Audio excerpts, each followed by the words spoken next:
Let's get in Alastair Newton. He joins us right now. Alastair, thank you so much. Really appreciate you taking the time out and joining us. But this is grim news in sense. Vladimir Putin has said that he's greenlit the broader use of nukes after Ukraine's strike. Well, hardly for the first time. Vladimir Putin has been threatening to use nukes on and off since February 2022. And so far, there has been no sign of him actually doing that. This would, if he were even to use a tactical nuclear weapon, this would be, as you have suggested, a remarkably serious escalation.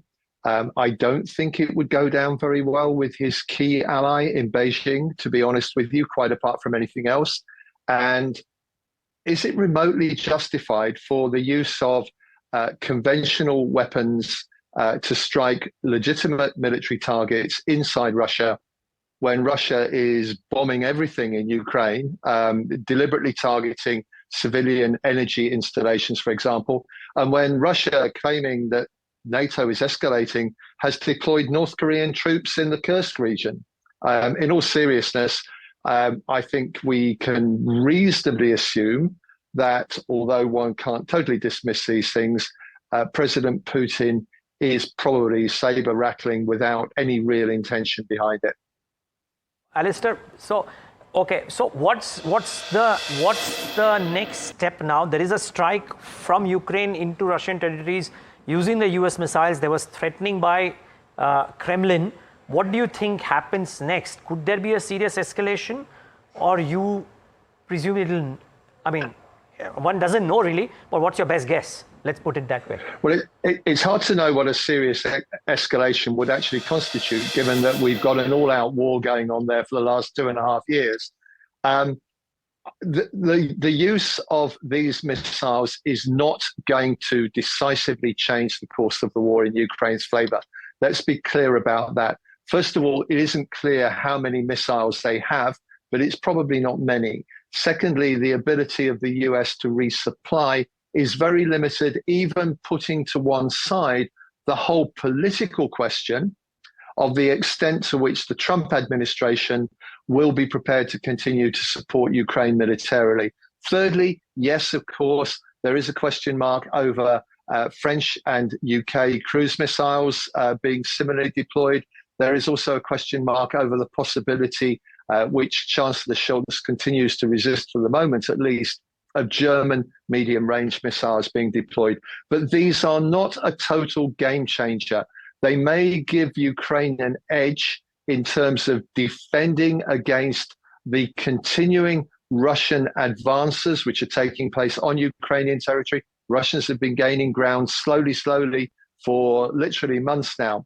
It may help to halt those advances. It may help to strengthen Ukraine's negotiating position in the event that Donald Trump is able to get parties to the table. It may actually make Donald Trump's task in negotiating some sort of ceasefire easier if Russia is under some pressure as well. Who knows at this stage? So what I'm saying to you is, yes, this adds to the uncertainty, but it doesn't fundamentally change the course of the war. So Alastair, just wondering, and again, like I said, no way to exactly confirm this, but you don't think that this will translate into something which is, a real, and again, I know you said that the war going on, so what worse can it be? But I'm just trying to understand from a perspective of a Russian response. There are articles talking about how this could bring about a World War III out there. You don't foresee that, I presume. You've been listening to Donald Trump Jr. You shouldn't be doing that. He's not in a position to determine one way or the other. No disrespect to Donald Trump Jr. He's a very clever man. He's very influential. But this is hyperbole. This is hyperbole from Trump supporters backing him up.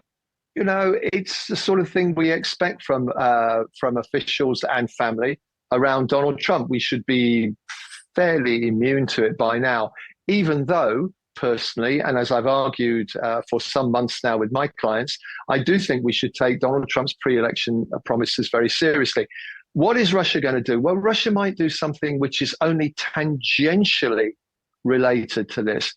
For example, I was listening to a real expert on this part of the world, Russia in particular, just yesterday or the day before, who was saying maybe the Russians are going to give medium-range cruise missiles to the Houthi to strike against international shipping in the Gulf, which would be an interesting form of escalation in a different direction.